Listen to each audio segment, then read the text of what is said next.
Sebastian, Ariel needs constant supervision, and you're just decrepit. I am no witness, not what? Hello and welcome to the screening room, and we're going to be talking about The Little Mermaid. Let's talk about it. Well, so let's get the elephant out of the room first, shall we? First, the good things. There are some good things I can say about this film. Let's start with the actress, Halle Berry. I think this girl can sing. It's been proven. She has a good voice. She definitely have a good range. And I think she did okay singing the songs in this particular film.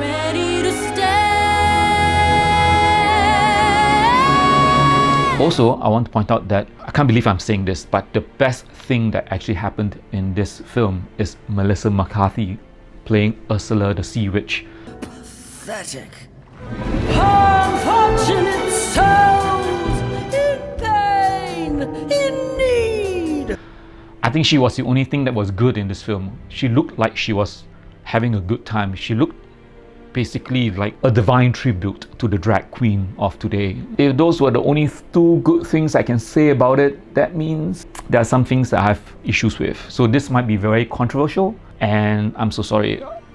So spoiler alert, if you have not seen the film, please shut out now. And if you're new to the channel, welcome to the screen room. Please like and subscribe to my channel. So let's talk about the first thing, which is the bad. And I'm sorry to say, Disney really messed up here. The racial swap of Ariel's race for The Little Mermaid. Hans Christian Andersen wrote the story. I mean, if you're talking about people from that part of the world, predominantly European white, and in the animation itself, Ariel is white. If you race swap to be a person of color, you're just inviting controversy. And maybe it was a strategy to people to invite people to talk about the film, so you drum up publicity for the film. But I think it backfired, came to the negative side of it. If the mantra is just to be equitable, to have diversity, that's fine, you know, create original content for that. But when you take an existing IP and you race swap and you change it to fit your identity politics and agenda, it doesn't really go well with a lot of people, and the box office counts. As of now, The Little Mermaid is suffering at the box office, especially in Asia. They just can't accept, you know, someone of color replacing that role. 원래 제일 좋아하는 공주가 인어공주인데 제가 생각하는 거랑 너무 달라서 애초에 보고 싶은 마음이 그렇게 잘 안 드는 것 같아요. And you can't accuse them of being racist. I mean, why don't you recreate Black Panther with a Chinese person, or get Mr. Bean to be Black Panther? See how you like it. It doesn't mean that you can race swap anything in your property. It doesn't mean you should do it. So I think the race swap strategy backfired, in my personal opinion. And I feel very sorry for the actress, Halle Berry, that she has to suffer those onslaught racist remarks. It is uncalled for, but unfortunately, that's the world we live in. And there's no excuse for outright racism, but I mean, I call it first. I mean, Disney shouldn't have done it in the first place. Besides that, I want to talk about the visuals. The CGI looks horrible. It looks like a student that just graduated from an IT school that is doing a school project for Windows 95. Most of the graphics doesn't have that depth. Like when something swims further away, it's supposed to get blurrer. You're supposed to have shallow depth of field, because that's how your eyes react. Nothing looks sharp, infinite. And the film has basically does itself no favors by not checking on these visuals properly. Even the song Under the Sea, everything looks so sharp. Like there's no waves, no bubbles. Even the sand falls very weird. It's like gravity has some strange effect on the underwater. If you look at pictures from real underwater and compare that to the film, it just doesn't match up. Your brain is telling you something is not right, and it kind of rejects that visuals. On the other hand, when it's animated, no one cares, because we know it's animated. We're not going to expect real water waves from an animation. We should talk about somewhere down this video between animation and reality. And I think the CGI background, the way that is being filmed, is rubbing off on the actor. It's very hard for them to react to just nothing at all. They're not really swimming, so they're on harnesses and they're trying to do this. It's weird. I mean, it's like there's no words for it. It's just appalling. Bad acting goes along, even with professional actors like Javier Bardem. Good actor, No Country for Old Men. Wonderful actor with range. In this particular film, he looks bored. He doesn't have motivation. He has maybe one or two expressions of his face. Like his daughter is in danger, he goes, "Sebastian, where is Ariel?" I do not know. It's like, oh my god, I just cannot believe that's Javier Bardem. And the worst thing is Javier Bardem has this distinct kind of accent, and it just I know something better. threw me off that he has this Latin accent in the sea, and it's just, I don't know, I just can't get my head off. He looks bored acting in this particular film. I don't feel that he's challenged enough. That's why he's having problem. And let's go to the star of the show, Halle Berry. Oh my god, poor girl. I mean, she accepted this role most probably because it's her first acting gig, and it shows. Basically, she can't act for nuts. I'm sorry. I mean, she can sing, but she can't act. She goes from either overacting to underacting or no expression at all. Most of the time, she just. Know that if I stand here for long enough, I cannot tell what's going on. It seems that a lot of things explained to me. Even Ursula is guilty of expositions. it's time Ursula took matters into her own tentacles. That prince won't know what hit him. Only one more sunset, and then I'll make Triton arrive. Who she's talking to? There's nobody there. Even though Halle Berry can sing, I feel that at times she oversing.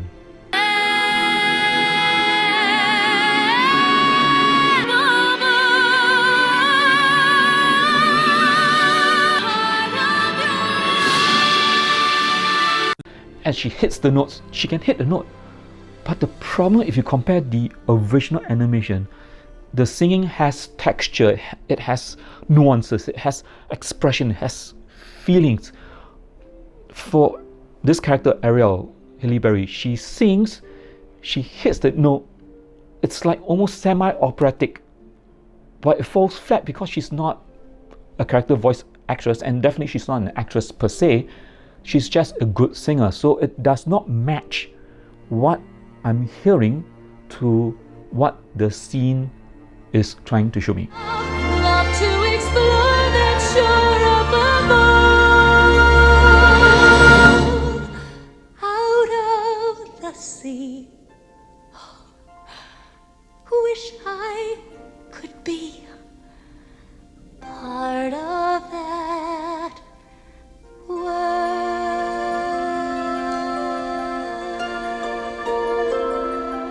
Oh, that shore above.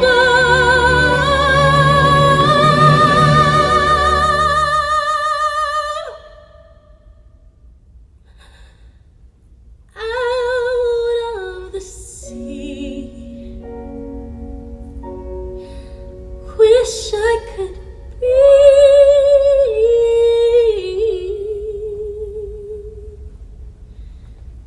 part of that world.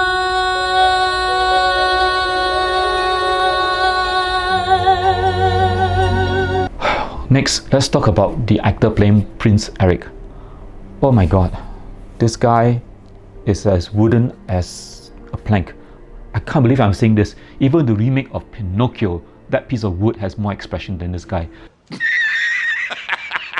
This guy just pisses the shit out of me. He feels, or he looks like someone shoved a piece of fish down his pants and he's enjoying it. Prince, it's in my blood. And let's not talk about his singing. I mean, what song did he sing in that particular film that is longing for a girl that he can't even see? I mean, he was fished out of the water.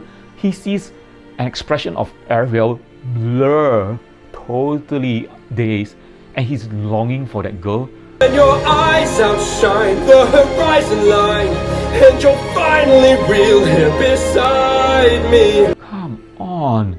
It's just, he might as well be singing.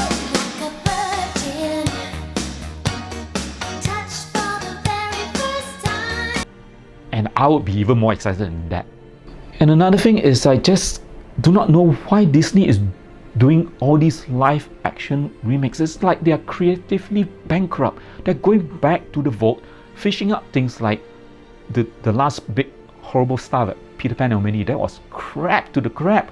And now they're basically bastardizing Little Mermaid, which was a classic in itself, and they are just redoing it with whatever special effects and injecting all their social messaging. Like, for example, in the original, Ariel falls in love with Eric and wants to be with him. Her motivation was she is in love with this guy. Savage harpooning fish eaters, incapable of any feeling. Daddy, I love him! And she wants to be with him. The father destroys the statue and she is heartbroken. In this particular film, this version, she's not technically in love with him. She is technically in love with the outside world, which means that Eric, or the pursuit of this MacGuffin, Eric to the shore and the sea, is pointless. It's absolutely pointless. Whoever these writers are, film school. Let's talk about the next thing, the stupid characters of Scuttle, Sebastian, and Flounder. Oh my god, oh my god, oh my god, oh my god, oh my god, oh my god, oh my god, oh my god. Scuttle, voiced by Awkwafina. This chain-smoking girl sounds like a chimney on crack. Who in their right mind will cast Awkwafina as Scuttle? And in the original animation, Scuttle was this blur bird that basically I think must have been dropped when he was born or something like that. Was endearing. Dingle hopper. Humans use these little babies to straighten their hair out. But this Scuttle is freaking annoying. It is so annoying. I absolutely wanted to shoot myself. Don't tell me it's your hairdo, right? Because you've been using the dingle hopper, no? I can't quite figure it out, but I know that if I stand here for long enough. And Sebastian, oh my god. How can it take one of the most funniest character in the original Little Mermaid and messed it up? The original Little Mermaid was drawn in animation. You have expression, you have eyes, you have, you know, they could express themselves so heartedly. Ariel? I tried to stop her, sir. She wouldn't listen. I told her to stay away from humans. Humans? Who said anything about humans? And now you have a crab that basically can't even qualify as a Singapore chili crab contestant, having two eyes like helicopter and a fake Caribbean accent. You know about Longin. What is he doing here? Looking at this crab trying to act, I'd rather go and watch 30 times of Tommy Wiseau acting in The Room. You're tearing me apart, Lisa! In the animation, Flounder was Ariel's best friend, trying to help her, trying to get her out of trouble, or trying just to be with her. Okay, yeah, you go. I'll stand. What? Sharks? This fish looks like a pomfret on a Chinese teochew dish. Basically, it's just bland with two bug eyes. It's scary. It's not even endearing. You cannot take cartoon characters and put them into CGI realistic. It just doesn't work.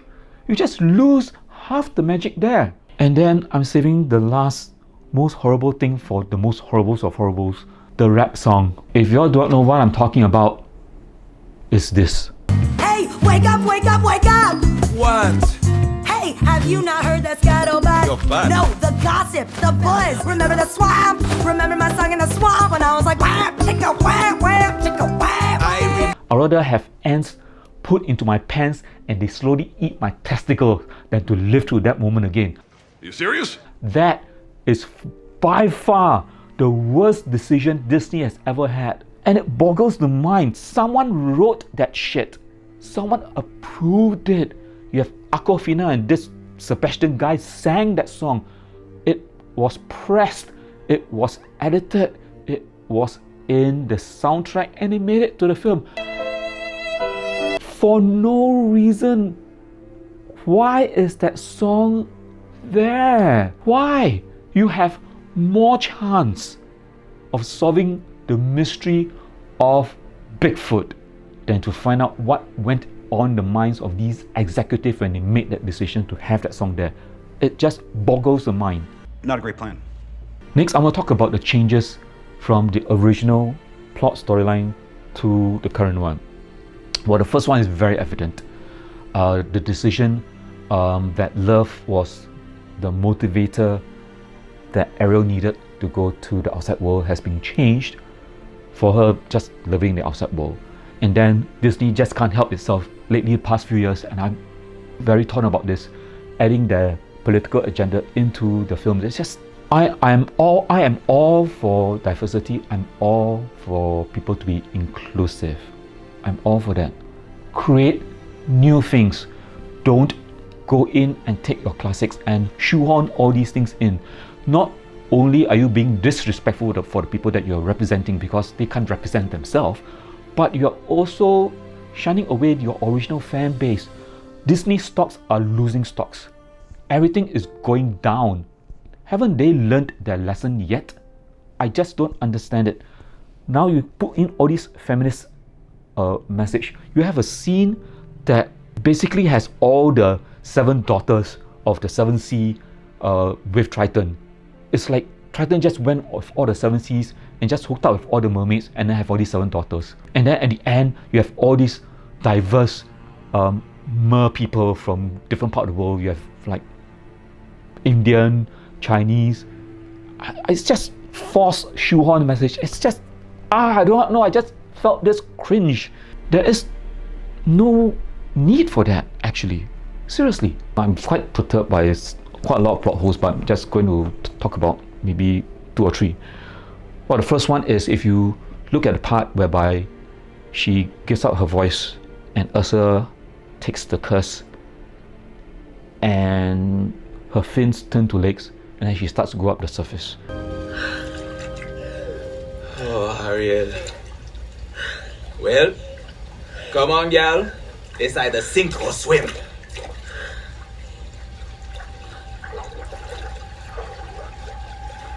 We're talking about very long distance. Nothing in that shot suggests that land was just nearby. Definitely, from Ursula's point of view, the great depths of the ocean is going to be very far away. Versus the original,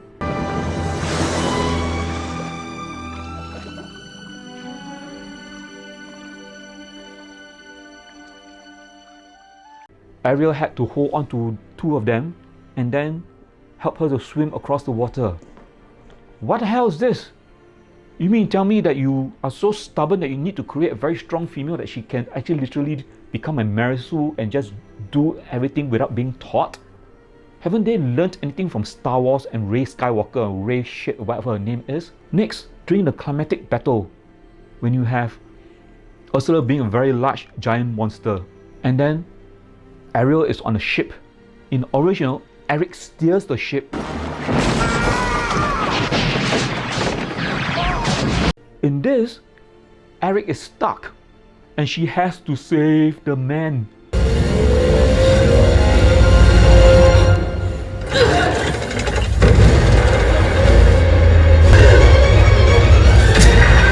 So here's the question.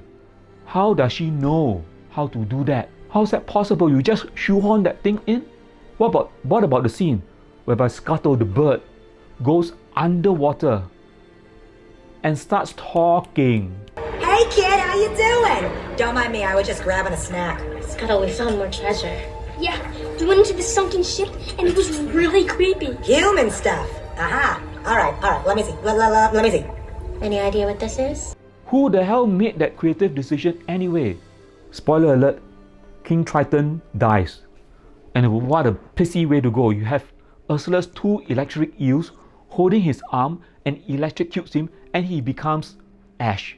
Wait a minute, if he's the king of the ocean or whatever god he is, he can just die by eel electrocution. What a pissy way to go. And then he turns to ash, and then after the fight, when Ariel gets the Triton, and it magically makes King Triton comes back from the ashes to be alive again.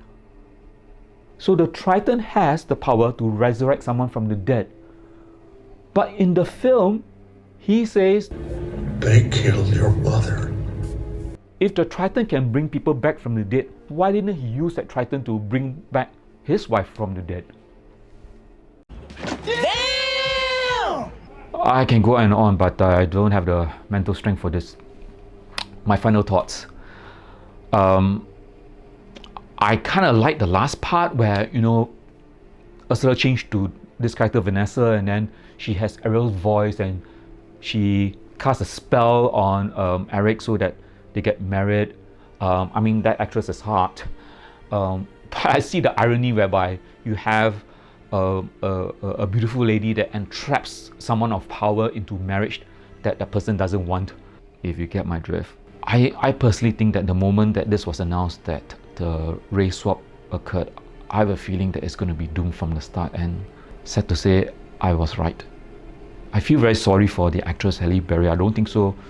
It is her fault. She is just accepting a job, and she's doing the best that she can. She can sing, that's for sure. She's trying her very best to act, and the mainstream media is trying to push for her to be the next big star. But this particular film, I think, is going to be down in history as her first film, and she's got to get a better agent and better roles if she really want to make it, or better acting and lessons, as far as I'm concerned, to really get out of this particular mess, because Disney has really done one over her, and I don't know how she's going to really recover from this.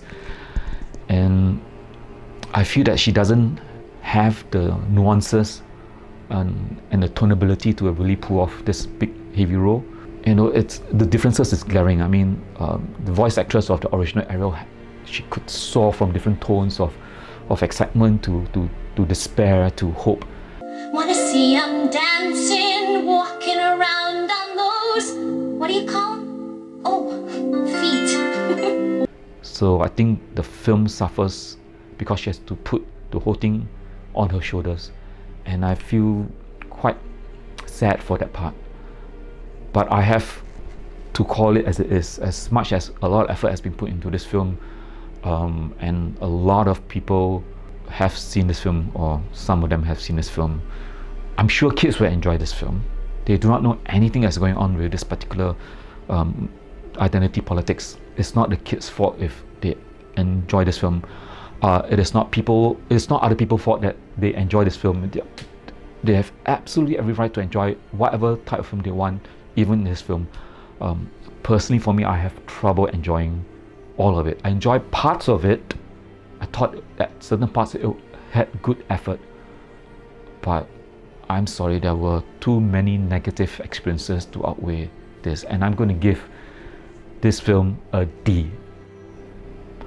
So that's it for today for the screening room. I hope that you have enjoyed this particular film review. Please click like, subscribe to my channel, click the notification button for future notification for any videos that is coming your way, and please come back soon. The room is always open. Bye for now.